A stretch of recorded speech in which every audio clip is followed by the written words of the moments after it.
Mamatay man ako, hihilingin kong mamatay sa Pilipinas. Isang dalagang taga-Switzerland na minsan nang nagbitaw ng mga salitang ito ay nakangiti ngayon nang may matinding kaligayahan sa gitna ng isang kalsada sa Maynila. Siya, na sinabi ng kanyang mga doktor sa Switzerland na mayroon na lamang isang taon ang itatagal, ay hindi pinansin ang pagtutol ng kanyang pamilya at nag-iisang lumipad patungong Pilipinas upang simulan ang kanyang huling paglalakbay. Sabi ng Swiss medical team, mayroon siyang malubhang sakit na walang lunas na nagiging sanhi ng paghina ng utak. Ngunit ano ang nangyari sa kanya matapos siyang bumagsak sa kalye sa Maynila? Mula sa pagiging sentensyado ng kamatayan patungo sa pagtanggap ng bagong buhay, mula sa bingit ng kawalan ng pag-asa, patungo sa paghahanap ng tunay na pag-ibig, anong uri ng medikal na himala ang naranasan ni Alana sa Pilipinas? Ngayon, pakinggan natin ang tunay na kwento na nagdala sa kanya mula sa bingit ng kamatayan patungo sa isang masayang buhay. Ako si Alana Miller. Ipinanganak at lumaki ako sa Geneva, Switzerland. Mula noong 7 taong gulang ako, hindi na ako mapaghihiwalay sa ballet. Isinuot ko ang aking ballet shoes sa unang pagkakataon at simula noon ginugol ko na ang bawat araw sa rehearsal room. Sabi ng lahat ng aking guro, may talento ako. Pangarap ng aking mga magulang na maging prima ballerina ako ng Geneva Ballet Company. Nagpakita pa nga ng interes sa akin ang kumpanya. Gumigising ako ng alas 10 ng umaga araw-araw para mag-practice at nagpapatuloy ako ng practice pagkatapos ng klase. Habang naglalaro ang aking mga kaibigan, lagi akong nasa rehearsal room. Kahit pagod, ang kaligayahang tumayo sa entablado at sumayaw ay hindi mailarawan. Ang palakpakan ng manonood, ang bawat sandali sa ilalim ng ilaw, iyon ang lahat sa buhay ko. Ngunit ang buhay ay hindi tiyak. Ang lahat ay maaaring magbago sa isang iglap. Sa edad na 8, nagtamo ng malubhang pinsala ang aking tuhod sa isang rehearsal na punit ang aking anterior cruciate ligament. Pagkatapos ng operasyon, malamig na sinabi sa akin ng doktor, hindi ka na makakasayaw tulad ng dati. Ang higit 10 taon kong pangarap ay gumuho sa isang kisap mata. Talaga palang guguho ang mundo. Sa loob ng isang buwang buo, nagkulong ako sa kwarto at umiyak. Hindi alam ng aking mga magulang kung paano ako aaliwin. Isang araw, aksidente kong nakita ang isang modelo na nakasuot ng ballet na damit sa isang fashion magazine. Napakaganda ng larawan kaya ako ay napatulala. Agad akong napaisip, kahit hindi na ako makasayaw, maaari ko pa ring likhain ang ganitong kagandahan, hindi ba? Dahil dito, sinimulan kong mag-aral ng fashion design. Ang aking pandama sa paggalaw ng katawan at ang aking pagiging sensitibo sa kagandahan na nahasa sa ballet ay malaking tulong sa aking pagdidisenyo. Sa edad na 20, ginawa ko ang aking unang solo exhibition at sa edad na 22, sumali ako sa Paris Fashion Week. Sinimulan akong tanggapin ng European fashion scene. Marami akong inspirasyon na nakuha sa kultura ng Pilipinas. Bata pa ako, partikular kong gusto ang Filipino pop. Puno ang aking kwarto ng mga poster ng mga Filipino singer. Tumawa ang lahat ng aking mga kaibigan at sinabing dapat siguro ay ipinanganak ako sa Pilipinas. Baliw akong nanonood ng mga teleserye. Pagkatapos ng bawat kwento, umiiyak ako sa loob ng ilang araw. Wala akong pinalampas ni isa. Nag-aral din ako ng Tagalog ng mag-isa. Ngayon, kaya ko nang makipag-usap sa simpleng Tagalog. Gusto ko rin talaga ang mga Filipino food. Sa Geneva, mayroon lamang ilang Filipino restaurant, iyon ang lugar na lagi kong pinupuntahan. Gusto ko ang adobo, sinigang, pansit canton, halo-halo at mango float. Tuwing kumakain ako ng Filipino food, palagi kong naiisip, balang araw, kailangan kong pumunta sa Pilipinas. Sabi ng lahat ng aking mga kaibigan, para akong Filipino, walang halong masamang hangarin. Ngunit ang ganitong masayang pang-araw-araw na buhay ay biglang nagsimulang gumuho. Noong nakaraang tagsibol, nagsimula akong makaranas ng kakaibang mga sintomas. Noong una, maliliit na bagay lamang ito, tulad ng paglimot kung ano ang dinidisenyo ko o pagkalimot sa isang date kasama ang aking matalik na kaibigan. Ako ay 25 taong gulang. Ngunit ang aking mga sintomas ay parang isang taong may Alzheimer's. Inakala kong baka masyado lamang akong stressed sa panahong ito kaya hindi ko masyadong pinansin, ngunit lumala ng lumala ang mga sintomas. Isang araw, may hawak akong lapis na ginagamit sa paggawa ng draft ng disenyo, ngunit napako ako ng tingin sa kawalan ng higit sa 1 oras. Nang magkamalay ako, punong-puno ang sketchpad ng kakaibang mga linya, nakakatakot talaga. Sa isa pang pagkakataon, naglalakad ako sa kalye, ngunit hindi ko na maalala kung nasaan ako at kung saan ako pupunta. Ang mas nakagulat sa akin ay ang tungkol kay David, ang aking fiancé. Si David, ang una kong pag-ibig. Nagsimula kaming mag-date noong 20 taong gulang ako. Palagi kong inakala na siya ang makakasama ko habang buhay. Siya ay matangkad, gwapo, at nagtatrabaho sa isang bangko, isang taong matatag at mapagkakatiwalaan. Noong nakaraang tag-init, nang mag-propose siya sa akin, talagang napakasaya ko. Ngunit isang gabi, habang kumakain kami sa isang restaurant, bigla akong nag-atake at bumagsak. Maiisip mo siguro kung gaano nagulat si David. Patuloy niya akong tinawag, Alana, Alana, at niyakap ako. Ang imaheng iyon ay nakatatak pa rin sa akin hanggang ngayon. Nagmadali siyang tumawag ng ambulansya at dinala ako sa ospital at dito nagsimula ang tunay na bangungot. Hayaan mong sabihin ko sa inyo ang totoo tungkol sa sistema ng medikal sa Switzerland. Sa emergency room, hindi ka agad makakakita ng specialist. Kailangan mo munang makita ang family doctor, pagkatapos ay i-refer ka sa isang provincial hospital at pagkatapos lamang nito ay makakakuha ka ng appointment sa isang specialist sa isang university hospital. Kinailangan kong maghintay ng 1 buwan at kalahati bago ako nakakita ng neurology specialist, 1 buwan at kalahati. Sa panahong iyon, patuloy na nangyayari ang mga sintomas, lumala ng lumala ang aking memory disorder at nagkakaroon din ako ng seizures 2 o 3 beses sa 1 linggo. Dinala ako ni David sa emergency room sa tuwing nangyayari ito, ngunit paulit-ulit lamang sinasabi ng mga doktor, kailangan mong makita ang isang specialist. Ang mas nakakagulat pa ay ang mga gastos. Ang isang MRI ay nagkakahalaga ng 3,000 Swiss franc, nakatumbas ng humigit kumulang 100,000 pesos sa pera ng Pilipinas. Ang isang araw na pananatili sa ospital ay nagkakahalaga ng 1,500 Swiss franc, halos 50,000 pesos. Ang pagsusuri sa dugo, pagsusuri sa ihi, ang mga pangunahing pagsusuri na ito ay nagkakahalaga ng daan-daang Swiss franc. At kahit ang emergency room ay kailangan pang i-book. Kung mayroon talagang emergency, ano ang gagawin? Hindi ko maintindihan. Sa wakas, nakita ko ang neurology specialist. Ngunit tiningnan lamang ako ng doktor nang wala pang 5 minuto at sinabing kailangan ng karagdagang pagsusuri at inischedule ako para sa EEG, lumbar puncture at genetic test. Ang bawat isa ay kailangang maghintay ng ilang linggo. Ngunit ang sumunod ay talagang walang katuturan. Pagkatapos ng ilang buwan ng pagsusuri, ang sinabi sa akin ng doktor hanggang ngayon ay nagpapalamig pa rin sa aking buong katawan. Ang sakit mo ay isang incurable dementia. Mayroon ka na lamang mga 1 taon upang mabuhay. Pagkarinig ko sa pangungusap na iyon, biglang nawalan ng laman ang aking isip. Ang 25 taon ng aking buhay ay bumababa na lamang sa 1 taon. Totoo ba? Tanong ko nang may nanginginig na boses. Ngunit malamig na sumagot ang doktor. Ikinalulungkot ko, ganyan talaga. Marami akong pangarap, maraming taong mahal, at maraming bagay pa akong gustong gawin. Biglang masentensyahan na mayroon na lamang 1 taon, talagang hindi ko matanggap. Ang mas nakakawala ng pag-asa ay ang saloobin ng Swiss medical team. Bawat isa ay lubos na nakatuon sa kanilang sariling tungkulin. Tiningnan lamang ng Neurology Department ang mga larawan, tiningnan lamang ng Neurosurgery Department ang mga ulat, at gumawa pa ng isa pang pagsusuri ang Immunology Department nang walang komunikasyon sa isa't isa. Nagtanong ako kung may iba pang paggamot, ngunit paulit-ulit lamang nilang sinasabi, bumalik ka pagkatapos ng 6 na buwan. Ang aking fiancé na si David ay nagsabi noong una na mananatili siya sa akin hanggang sa huli. Ngunit habang lumilipas ang panahon, nagsimula siyang lumayo. Ang gastos sa pagpapagamot ay daan-daang libong pesos bawat buwan na isang napakabigat na pasanin.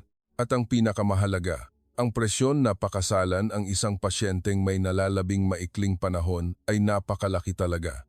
Pagkalipas ng 3 buwan, kami ay naghiwalay. Patawad, hindi pa ako handa.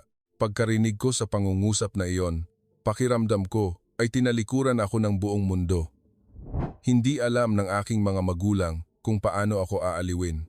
Sinabi ni Itay na pupunta siya sa ibang mga doktor sa ospital, ngunit ang ibang mga ospital sa Switzerland ay nagbigay ng parehong diagnosis. Umiiyak si nanay araw-araw.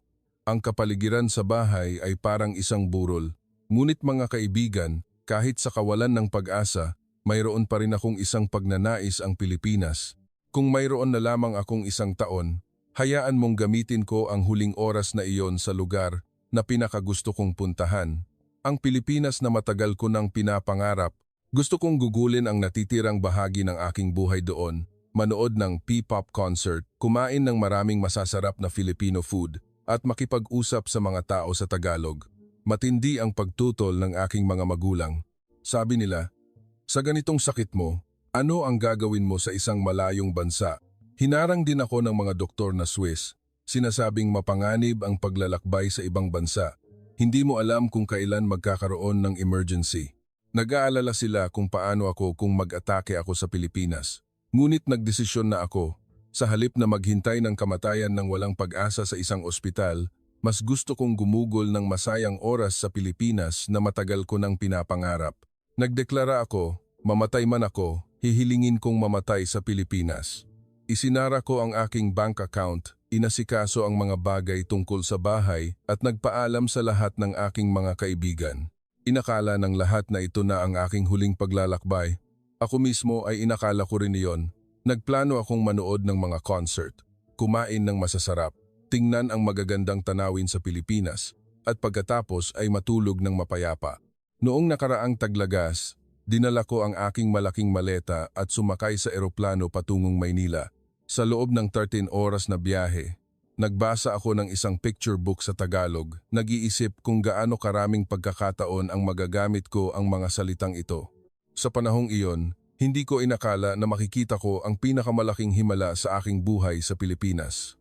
Mula sa sandaling dumating ako sa Ninoy Aquino International Airport, ako ay nagulat. Ang mga airport staff ay hindi lamang nagsasalita ng Ingles, kundi nagsasalita rin ng simpleng Tagalog sa isang palakaibigang paraan at magalang na nagturo sa akin ng daan. Ang mga anunsyo sa MRT ay nasa Tagalog, Ingles, Hapon at maging sa iba pang mga wika. Sa Switzerland, kahit mayroon kaming 4 na opisyal na wika, sa katunayan, isang wika lamang ang ginagamit sa bawat rehiyon. Ngunit talagang inaalagaan ng Pilipinas ang mga dayuhan. Habang naglalakbay ako mula sa Airport Express patungo sa MRT station sa Maynila, habang tinitingnan ang tanawin sa labas ng bintana, talagang naramdaman kong nakarating na ako sa Pilipinas. Ang mga tanawin na nakita ko sa teleserye ay lumitaw sa aking harapan ng totoo. Napakaganda nito. Nag-book ako ng kwarto sa isang hotel malapit sa Greenbelt. Nakita ng may-ari na hindi ako magaling magsalita ng Tagalog, kaya ginamit niya ang Ingles at palakaibigang sinabi sa akin, kung may nararamdaman kang hindi maganda, sabihin mo lang sa akin anumang oras. Maaari kong irekomenda sa iyo ang kalapit na ospital. Nang marinig ko ang pangungusap na iyon, ang init na naramdaman ko ay talagang nakakaantig. Ang unang ilang araw ay parang isang panaginip napakaganda. Napanood ko ang mga street performer sa Greenbelt, sumali sa pagsasayaw at nagturo pa nga sa aking mga kaibigang Filipino. Nang sabihin ko ang simpleng salitang salamat sa Tagalog sa isang cafe, nagbigay ng thumbs up ang may-ari at pinuri ako. Bawat araw ay bago. Ang kakanin na ibinebenta sa kalye ay matamis at mainit, ang barbecue ay malutong sa labas at malambot sa loob. Kahit ang isaw ay may kakaibang amoy, lalo itong nagpapahumaling habang kinakain mo. Eksaktong tulad ng nakita ko sa teleserye. Namili ako sa Sukhumvit, binisita ang Intramuros at umakyat sa Makati Medical Tower. Bawat araw, nag-explore ako ng mga bagong lugar. Naramdaman ko na ito ang tunay na paglalakbay. Ito ay hindi kapani-paniwala na ako, na sa Switzerland ay nakapagbiyahe lamang sa pagitan ng ospital at bahay ay napakasaya ngayon. Ngunit pagdating ng 5 araw, nangyari ito. Sumali ako sa isang klase ng tinikling sa Greenbelt. Habang nag-aaral ako ng folk dance, Bigla akong nakaranas ng matinding sakit ng ulo, nag-atake ang aking buong katawan at agad akong bumagsak. Bago ako mawalan ng malay, naisip ko, dito na pala ako magtatapos sa Pilipinas. Ngunit mga kaibigan, dito mismo nangyari ang hindi kapani-paniwalang bagay. Nang imulat ko ang aking mga mata, ang nakita ko ay isang puting kisame. Nasaan ako? Nang magkamalay ako, tumingin ako sa paligid. Malinaw na ito ay isang ospital. Ngunit hindi ito pakiramdam tulad ng mga ospital sa Switzerland. Sa tabi ko, may nakaupong isang gwapong lalaki. Siya ay matangkad, nakasuot ng puting lab coat. Gising ka na. Ako si Dr. Miguel Reyes, Neurology Department ng University of Santo Tomas Hospital. Nawalan ka ng malay sa Greenbelt. Ginawa ko ang first aid para sa iyo. Nagulat talaga ako noon.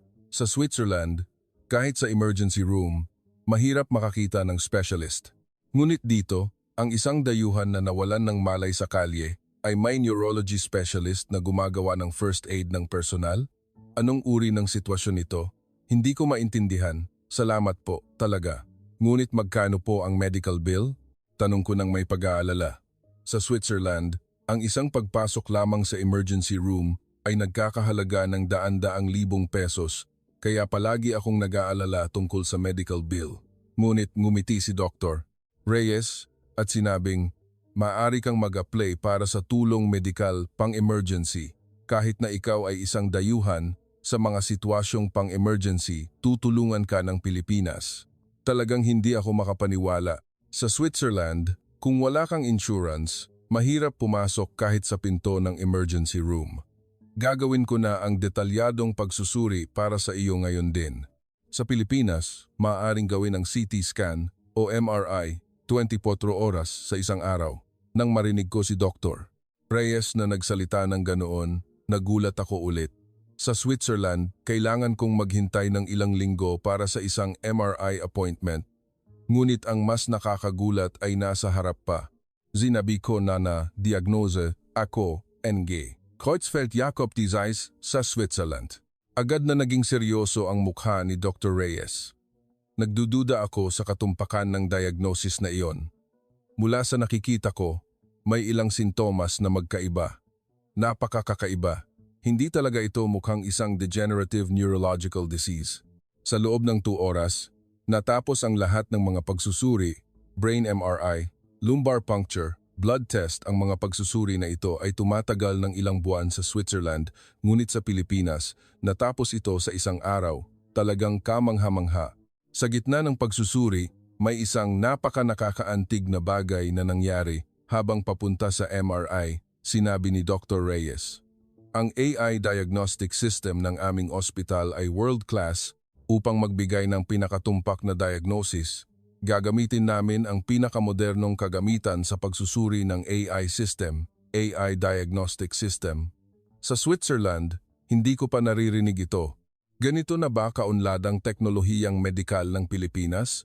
Pagkatapos ng pagsusuri, habang naghihintay ng resulta, isang magandang bagay ang nangyari. Pumasok ang lola sa katabing kwarto at sinabing, "Mag-isa ka lang dito." Dayuhan, siguro takot na takot ka ano? At binalatan niya ako ng mangga. "Lola, maraming salamat. Pero bakit po kayo napakabait sa akin?" Tanong ko sa simpleng Tagalog, gamit ang isang app. Ngumiti si Lola at sinabing, "Bisita ka namin. Sa aming bansa ka narito. Siyempre, kailangan ka naming alagaan ng mabuti. Lalo na kapag may sakit, lalo ka naming aalagaan." Sa panahong iyon, lumabas ang isang binata mula sa tapat na kwarto at sinabing, "Sobrang dami po ng lugaw na ginawa ni nanay. Hatiin na lang po natin." At may dala siyang isang mangkok ng lugaw at palakaibigan pa siyang nagturo sa akin kung paano gumamit ng chopsticks. Sinabi ng isang ninong mula sa isa pang kwarto na sobrang dami ang niluto niyang pagkain at hinatian niya ako ng adobo at iba pang pagkain. Ang mga bagay na ito ay hindi ko inasahan. Sa Switzerland, sa isang ospital, paano magbabahagi ng pagkain at mag-aalagaan ang mga pasyente sa isa't isa, ang mga kamag-anak sa isa't isa? Bakit po ganoon ang malasakit ng mga Filipino? Tanong ko nang may pagkamangha. Sabi ng lalaki, "Dahil mayroon kaming matinding malasakit. Kung magkasakit ng magkasama, mag-aalala ng magkasama, magiging masaya ng magkasama. Ito ang aming kultura. Ang mas nakakagulat pa ay ang medical team. Si Dr. Reyes, kahit lumipas na ang working hours niya, ay naghihintay pa rin sa aking test results kinaumagahan. Bakit po gabi na? Nandito pa rin kayo, doktor? Tanong ko. Sabi niya, dahil nag-aalala ako sa aking pasyente. Karaniwan lang na tingnan ang kalagayan ng pasyente pagkatapos ng oras ng trabaho. Ganoon din ang mga nurse. Kumusta po ang pakiramdam niyo ngayon? Kumain na po ba kayo? Kung may masakit sa inyo, sabihin niyo lang sa amin anumang oras. Palakaibigan nila akong tinrato tulad ng pamilya. Sa Switzerland, nagtatrabaho lamang ang mga doktor sa normal na oras ng trabaho. Kung wala ang iyong personal na doktor, mahirap makakita ng ibang doktor. Ngunit sa Pilipinas, maaari kang makipag-ugnayan anumang oras. Talagang nagulat ako nito. Sa wakas, lumabas ang mga resulta.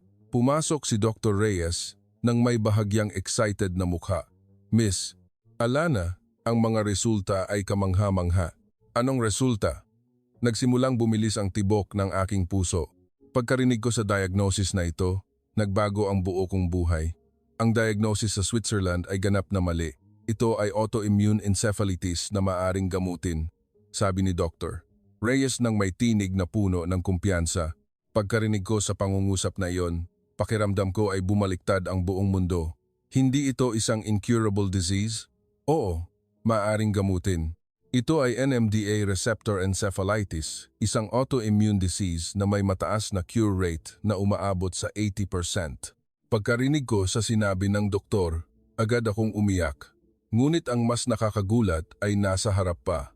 Ang aming ospital ay may multidisciplinary treatment team, neurology department, immunology department, rehabilitation medicine department, nutritionist magtutulungan ang lahat ng specialist para sa paggamot.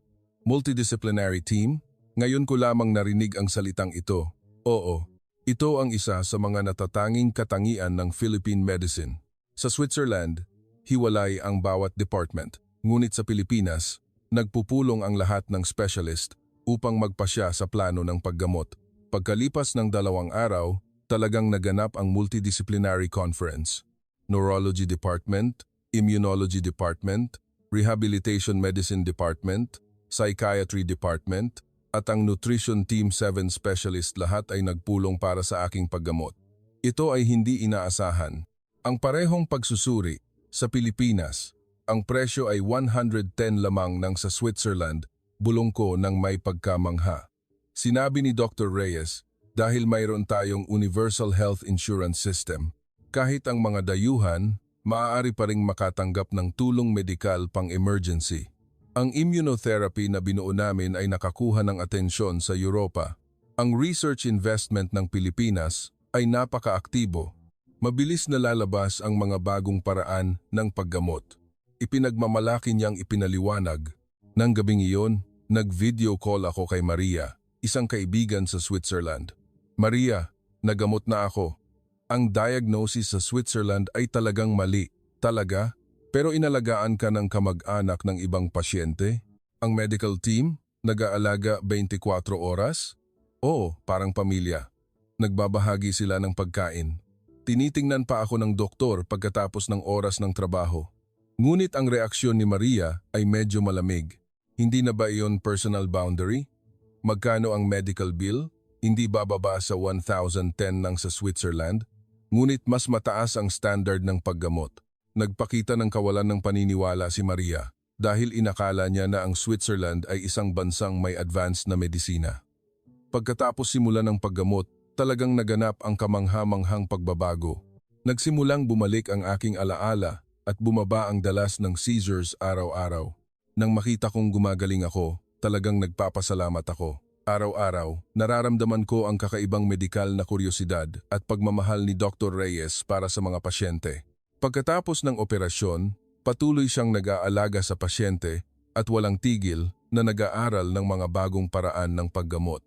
Doktor, bakit po gusto niyong maging doktor? Tanong ko isang araw. Kapag nakikita kong gumagaling at nakangiti ang pasyente, iyon ang pinaka-pinagmamalaki ko, lalo na sa kaso tulad mo, Miss Alana, na nagdusa dahil sa maling diagnosis. Kapag nakikita ko silang nakakakuha ng tamang diagnosis at gumagaling, talagang masaya ako. Sa panahong iyon, nagsimulang pumintig ng bahagya ang aking puso. Hindi lang ito relasyon ng doktor at pasyente. Parang may espesyal na damdamin na nagsisimula. Sa unang buwan ng paggamot, nakarinig ako ng isang nakakagulat na balita. Si David, ang aking dating fiancé sa Switzerland, ay nag-contact sa akin. "Alana, gumaling ka na? Ang sakit na hindi magamot sa Switzerland ay gumaling sa Pilipinas?" Ano ang napalampas namin? Nagpakita siya ng pagsisisi. Ang aking mga magulang ay hindi rin makapaniwala. Napakataas ba talaga ng medical standard ng Pilipinas? At napakamura pa ng gastos? Ngunit nahaharap ako ngayon sa isang bagong pag-aalala. Babalik ba ako sa Switzerland o ipagpapatuloy ko ang aking kalusugan sa Pilipinas? Sa mga tuntunin ng medisina, malinaw na mas mahusay ang paggamot sa Pilipinas, ngunit nagdesisyon na ang puso ko. Hindi ako babalik sa Switzerland. Magpapagamot ako sa Pilipinas.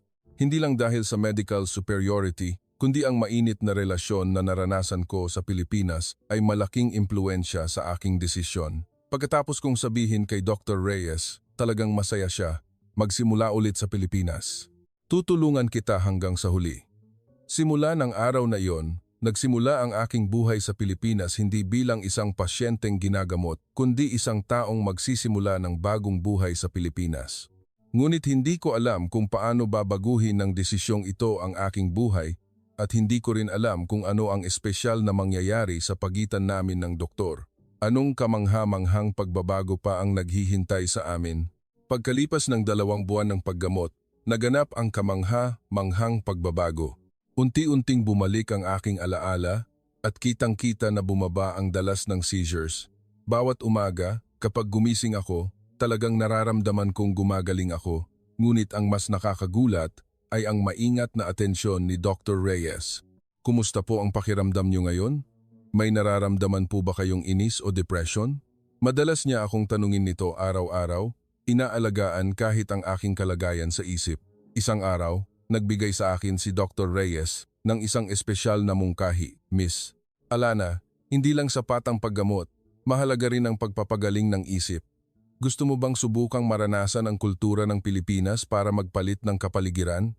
Dahil dito, nagsimula ang aming espesyal na healing date."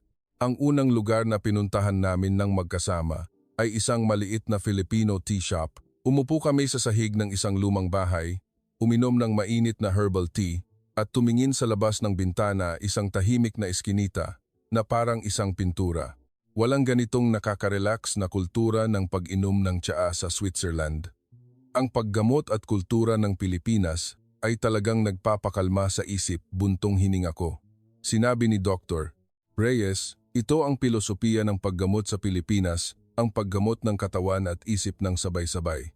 Ang pinaka nakakabilib sa akin ay ang paglalakad sa trail sa Rizal Park. Sa una, nag-alala ako ng husto tungkol sa kung paano kung mag-atake ako, ngunit sinabi ni Dr. Reyes, "Nasa tabi mo ako. Huwag kang mag-alala. Inihanda ko na ang lahat ng gamot pang-emergency." Dahil dito, nakalakad ako ng komportable. Habang naglalakad sa makapal na kagubatan, sinabi ko, "Ang Alps sa Switzerland ay maganda, ngunit malamig. Ngunit ang mga bundok sa Pilipinas ay mainit at komportable tulad ng Philippine medicine, doktor." Ngumiti ang doktor at sinabing, "Iyon ay isang napakagandang paghahambing. Ngunit mga kaibigan, dito nangyari ang isang hindi inaasahang bagay. Habang naglalakad sa mountain trail, bigla akong nakaramdam ng pagkahilo at nanginginig ang aking katawan. Agad akong hinawakan ni Dr. Reyes. Sa panahong iyon, napakalapit ng aming mga mukha. Sa ilalim ng sikat ng araw na tumatagos sa mga dahon, nakita ko ang pag-aalala sa kanyang mga mata. Sa sandaling iyon, may espesyal na damdamin na dumaloy. "Patawad, parang hindi pa ako ganap na gumaling," sabi ko nang may kahihiyan. "Dahan-dahan lang po. Aalagaan kita habang buhay," sabi niya. Ngunit ang mga salitang iyon ay parang hindi lamang may medikal na kahulugan. Ang tunay na sandali ng kapalaran ay dumating sa observation deck sa Makati Medical Tower. Nang magdidilim, naglalakad kami sa isang daanan kung saan makikita ang buong Maynila. Habang nagpapahinga kami sa observation deck, nagsimulang lumiwanag ang mga ilaw ng lungsod isa-isa.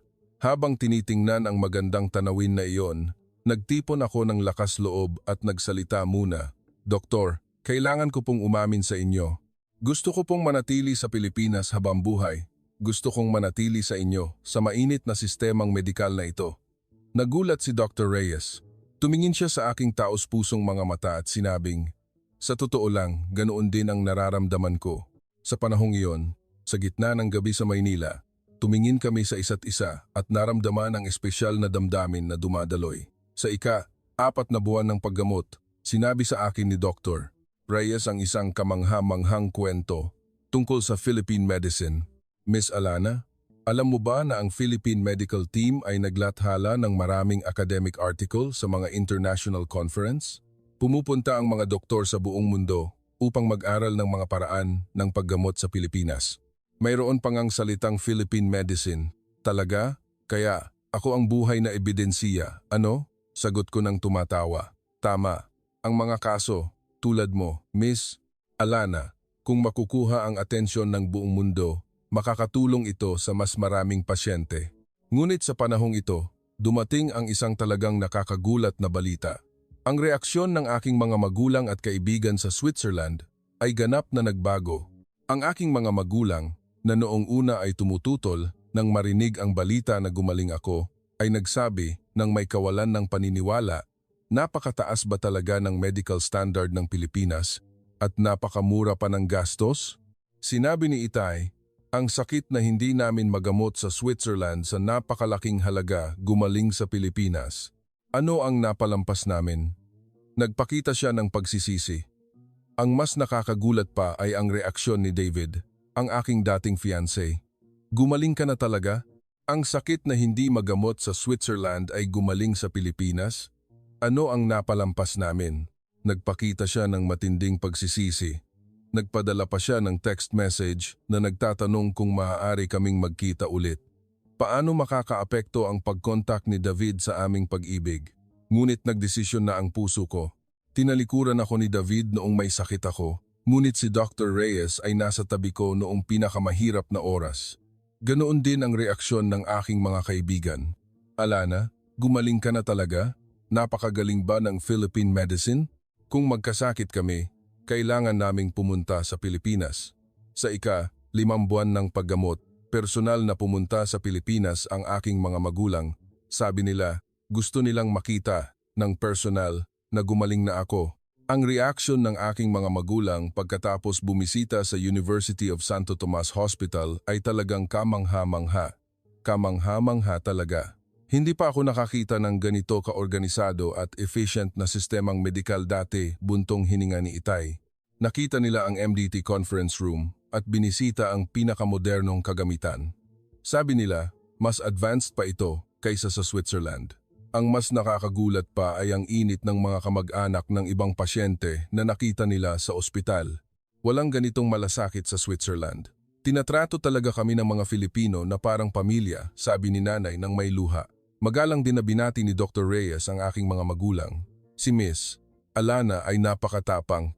Dahil hindi siya sumuko at nagdesisyong magpagamot sa Pilipinas, posible na gumaling ng ganap. Ipinaliwanag din niya ng detalyado ang superiority ng Philippine medicine sa aking mga magulang. Ang research investment ng Pilipinas ay napakaaktibo. Mabilis na lalabas ang mga bagong paraan ng paggamot. Ang immunotherapy na binuo namin ay nakakuha ng atensyon sa Europa. Nagulat talaga ang aking mga magulang. Palagi nilang inakala na ang Switzerland ay isang bansang may advanced na medisina, ngunit sa katotohanan, mas advanced ang Pilipinas. Ito ang katotohanan na nakita nila ng personal, ngunit dito, nangyari ang isang ganap na hindi inaasahang malaking pagbabago. Sa ika-6 na buwan ng paggamot, bumalik na sa normal ang lahat ng test values. Ang MRI ng utak ay malinis na. Ang inflammatory index mula sa blood test ay bumaba na sa normal na range. Batiin kita, Miss Alana. Ganap ka ng gumaling. Nang sabihin ito sa akin ni Dr. Reyes, nang may mukha na puno ng kaligayahan, pakiramdam ko ay nananaginip ako. Ngunit may mas malaking pangyayari kaysa sa balita ng paggaling na naghihintay sa akin. Ang aking kuwento ay naiulat sa local media ng Switzerland at naging isang mainit na issue sa buong Europa. Ang headline ay, "Ang dalaga na na-diagnose ng malubhang sakit sa Switzerland ganap na gumaling sa Pilipinas." Ngayon, nagsimulang magbigay ng atensyon ang international media. Hindi namin inakala na ang teknolohiyang medikal ng Pilipinas ay umabot sa ganitong standard. Upang maiwasan ang maling diagnosis, dapat na ipatupad ang AI diagnostic system ng Pilipinas. Nagkaroon ng ganitong mga reaksyon. Ang talagang nakakaantig ay ang reaksyon ng mga hospital staff. Ang lola na laging nagbabahagi ng pagkain sa akin ay nagsabing, "Ito ang phone number ng aking anak. Kung mayroon kang anumang problema sa Pilipinas, tawagan mo lang siya," at inabot niya sa akin ang isang piraso ng papel. Maraming salamat. Nakahanap ako ng pamilya sa Pilipinas at nakahanap din ako ng pinakamahusay na medical team sa mundo, sabi ko ng taos puso. Sinabi ni Lola ng may luha, "Napakasaya namin na malusog ka, Alana. Ang Pilipinas ang iyong pangalawang tahanan." Nagbigay din sa akin si Dr. Reyes ng isang espesyal na mungkahi. "Miss Alana, interesado ka po bang magtrabaho sa public relations para sa superiority ng Philippine medicine? Ang mga kaso tulad mo, Miss Alana, kung ipapakalat sa buong mundo, makakatulong ito sa mas maraming pasyente. Sa tingin ko, ito ay isang talagang makabuluhang bagay. Kung ang mga pasyenteng nagdusa dahil sa maling diagnosis tulad ko ay makakakuha ng tamang diagnosis at paggamot sa Pilipinas, gaano iyon kaganda. Kaya, nagdesisyon akong simulan ang isang bagong buhay sa Pilipinas at kasabay nito, suportahan ang public relations para sa superiority ng Philippine medicine. At gusto ko ring paunlarin ang isang mas espesyal na relasyon kay Dr. Reyes. Ngunit pagkatapos gumaling ng ganap, nagsimulang mangyari ang hindi inaasahan at kamangha-manghang mga kwento ng tuloy-tuloy. Ang atensyon ng foreign media, ang Medical Cooperation Agreement, at ang mas espesyal na pag-unlad sa pagitan namin ni Dr. Reyes. Ang mas nakakagulat na mga kwento ay naghihintay pa rin sa amin. Ang una naming date pagkatapos gumaling ng ganap ay talagang romantic. Dinala ako ni Dr. Reyes sa isang riverfront palitan, Manila Bay Walk. Doon, pinanood namin ang sunset. Ang kulay kahel-pulang araw ay sumasalamin sa Manila Bay, napakaganda ng tanawin na parang isang pintura. Noong nakaraang taon, sa oras na ito, nakahiga pa ako sa kama ng ospital. Ngayon, ganap na akong malusog. Ito ang himala ng Philippine medicine, sabi ko ng may pasasalamat. Dahan-dahan akong hinawakan ng doktor sa kamay. Ang iyong tapang, iyon ang lumikha ng himalang ito. Pagkatapos gumaling, nagsimulang mangyari ang mas nakakagulat na mga kwento ng tuloy-tuloy. Ang aking kwento ay ipinakita sa isang international academic conference na nakakuha ng atensyon ng medical community. Ang medical team mula sa Europa ay nagsimulang mag-aral ng mga paraan ng paggamot sa Pilipinas. Sa katunayan, nilagdaan pa nga ang isang Medical Cooperation Agreement sa pagitan ng Switzerland at Pilipinas. Ang talagang nakakaantig ay, sa araw ng paglabas ko sa ospital, ang lola na laging nagbabahagi ng pagkain sa akin ay nagsabing, "Ito ang phone number ng aking anak. Kung mayroon kang anumang problema sa Pilipinas, tawagan mo lang siya." At inabot niya sa akin ang isang piraso ng papel. Maraming salamat. Nakahanap ako ng pamilya sa Pilipinas at nakahanap din ako ng pinakamahusay na medical team sa mundo, sabi ko ng taos puso. Sinabi ni Lola ng may luha, "Napakasaya namin na malusog ka, Alana. Ang Pilipinas ang iyong pangalawang tahanan." Lumabas din ang lahat ng hospital staff upang ihatid ako. Sabi ng isang nurse, "Miss Alana, salamat sa pagtuturo mo sa amin ng marami. Nawa'y maging masaya at malusog ang iyong buhay." Binati ako ng inspection staff, "Miss Alana, mas sumikat ka talaga kumpara noong dumating ka dito. Mga kaibigan, mayroon ba kayong mga sandali na gusto nyo nang sumuko? Kahit sa isang sitwasyong desperado tulad ko, maaari pa ring mangyari ang himala." Ilang buwan pagkatapos gumaling, nangyari ang isang hindi inaasahang bagay. Dinala ako ni Dr. Reyes sa Greenbelt, ang lugar kung saan ako unang bumagsak. "Miss Alana, naaalala mo ba ang lugar na ito?" Pagkatapos magsalita ni Dr. Reyes, agad siyang lumuhod. Nagsimulang magtipon ng mga tao sa paligid ngunit hindi siya pinansin ng doktor. Pagkatapos, kinuha niya ang singsing at sinabing, "Bumagsak ka dito. Lumuhod din ako para sa iyo dito. Kung iniligtas ng Philippine medicine ang iyong buhay, iniligtas mo rin ang buhay ko. Sa pagkakataong ito, ako ang lumuhod." Sa sandaling iyon, talagang tumulo ang luha ko. Hindi ko inakala na makakakuha ako ng ganoong kagandang proposal sa kalye kung saan balak kong mamatay. Nagpalakpakan ang mga tao sa paligid at binati kami. Ang balita ng aming kasal ay naiulat sa headline, "Swiss patient na may maling diagnosis, gumaling sa Pilipinas at pinakasalan ang Filipino doctor." Nagtanong ang mga foreign reporter para sa interview at dumating din ang documentary team. Sana ang kuwentong ito ay maging pag-asa para sa isang tao. Naging public relations ambassador ako para sa International Medical Misdiagnosis Prevention Campaign. Ito ay isang trabaho na magpapakalat sa buong mundo ng kahalagahan ng tamang diagnosis at ang superiority ng Philippine medicine. Ang aming kasal ay napaka-espesyal din. Nagdaos kami ng isang traditional Filipino wedding at isang Western wedding. Ang pamilya at mga kamag-anak mula sa Switzerland ay nagsuot ng barong Tagalog at Filipiniana at sumali sa seremonya ng bayanihan. Talagang nakakaantig. Dumalo ang lahat ng hospital staff. Dumating din ang lola at sinabing, "Napakasaya namin na nagpakasal kayo." Pagkatapos ng kasal, nakakuha ako ng permanent residency status sa Pilipinas at sinimulan ko ang aking bagong buhay. Naglunsad ako ng isang fashion brand na pinagsasama ang kultura ng Pilipinas at Switzerland sa Maynila. Isinama ko ang karanasan ng pag-ibig at pagpapagaling na natanggap ko sa Pilipinas sa disenyo. Ang resulta, napakalaking tagumpay. Ang disenyo na pinagsasama ang eleganteng linya ng Filipiniana sa minimalist na pakiramdam ng Swiss Alps ay nakakuha ng malaking atensyon at naging napaka-popular.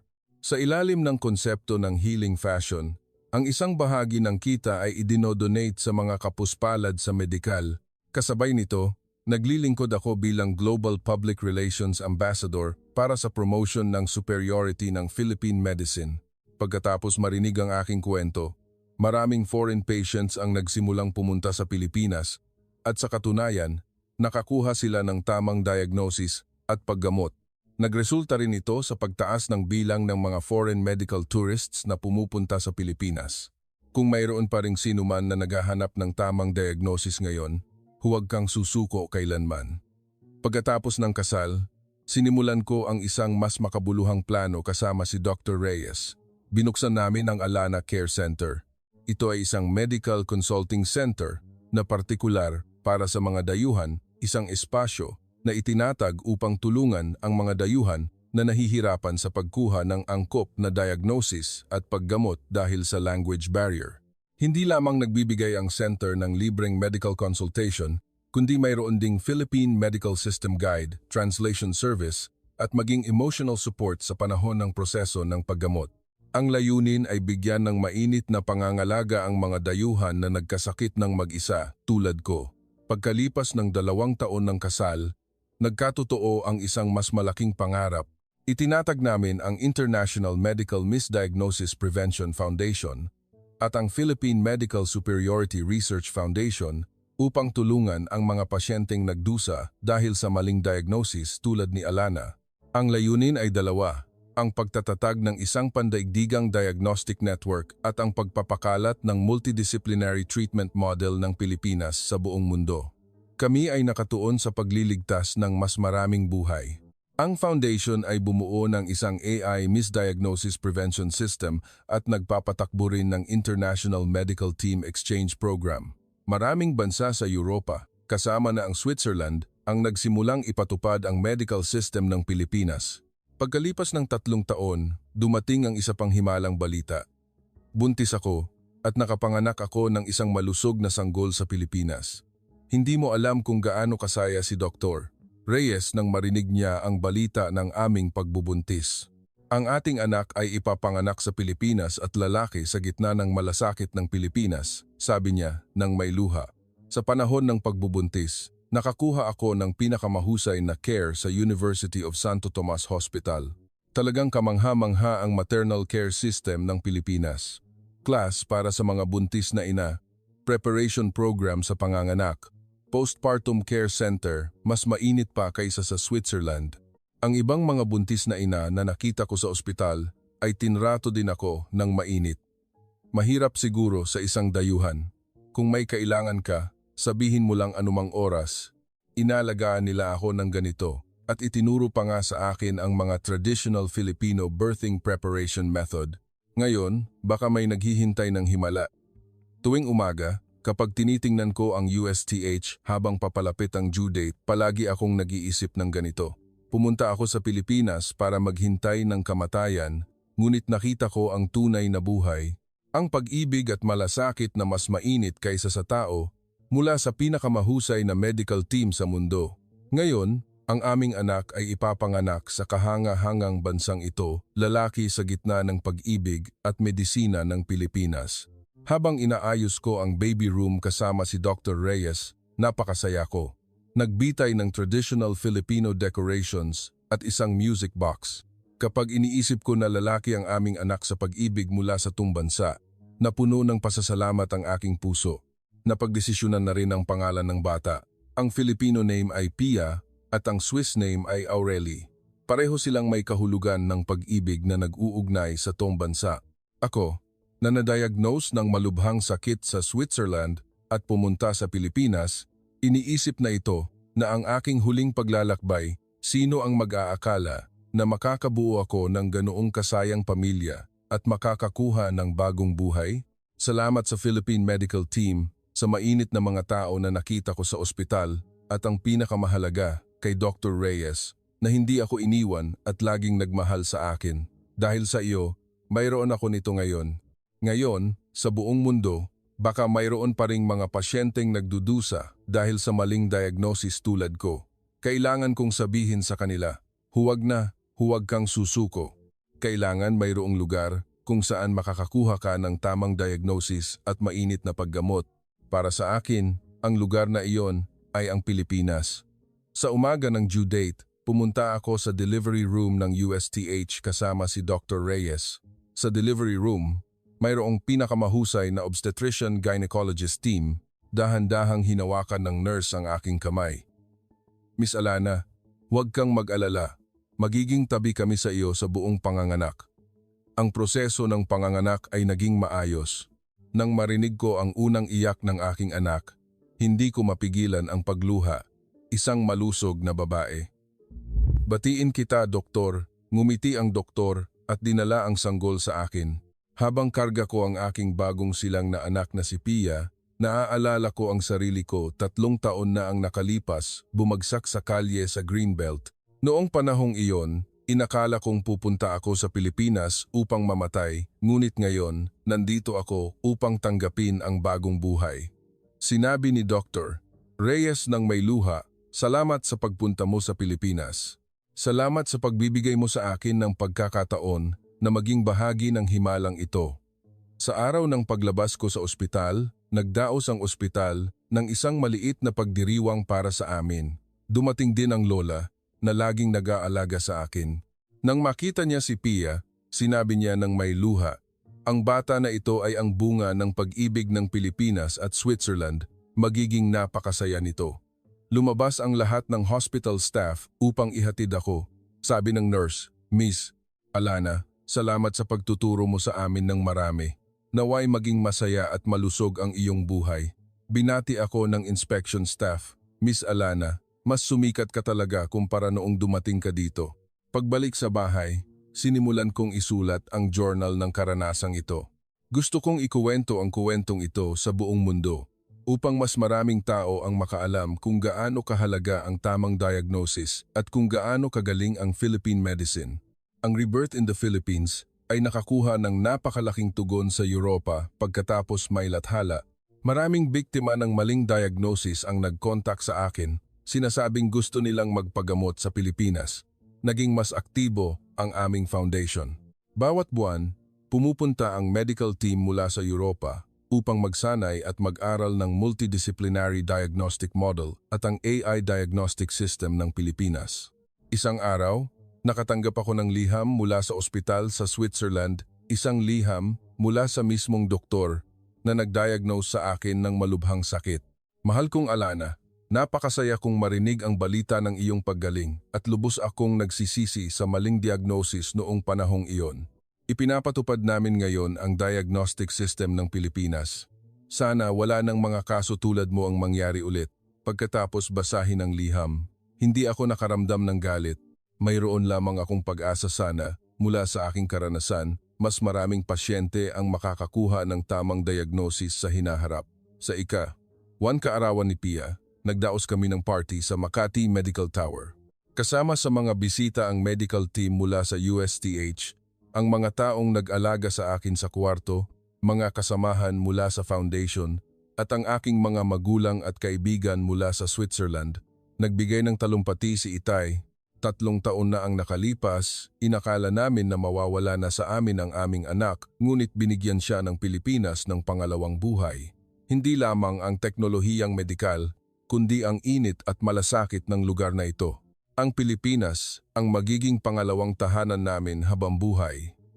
Ngayon, kapag may nagtanong sa akin, ano ang pinakamahalaga sa iyong kwento? Palagi akong sumasagot ng ganito. Ang pinakamahalaga ay hindi ang teknolohiyang medikal, kundi ang pusong hindi sumusuko at ang medical team na handang mag-alaga sa pasyente ng taos puso, kasama ang isang lipunan na mainit tulad ng pamilya. Mayroon ang Pilipinas ng lahat ng ito. Kung ikaw ay nasa kawalan ng pag-asa ngayon, kung pakiramdam mo ay tinalikuran ka ng buong mundo, tandaan ang aking kwento. Ang himala ay maaaring naghihintay sa iyo sa hindi kalayuan. Para sa akin, ang himalang iyon ay nasa Pilipinas. Ngayon, karga ko si Pia, nakatayo sa observation deck ng Makati Medical Tower. Tinitingnan ang lungsod na nagbigay sa akin ng pangalawang buhay. Niyakap ako ni Dr. Reyes at ang aming anak. Tinitingnan ng aming 3 miyembro na pamilya ang nightlights ng Maynila. Pumunta ako sa Pilipinas para sa kamatayan, ngunit nakita ko ang buhay. Pumunta ako upang hanapin ang katapusan, ngunit nakita ko ang simula. Pumunta ako upang magpaalam sa mundo, ngunit tinanggap ko ang bagong mundo. Ito ang regalo na ibinigay sa akin ng Pilipinas. Ito ang himala ng pag-ibig. Dito nagtatapos ang kwento ngayon. Kung nagustuhan mo ang kwentong ito, paki-like at subscribe. Salamat sa iyong mahalagang oras na kasama kami.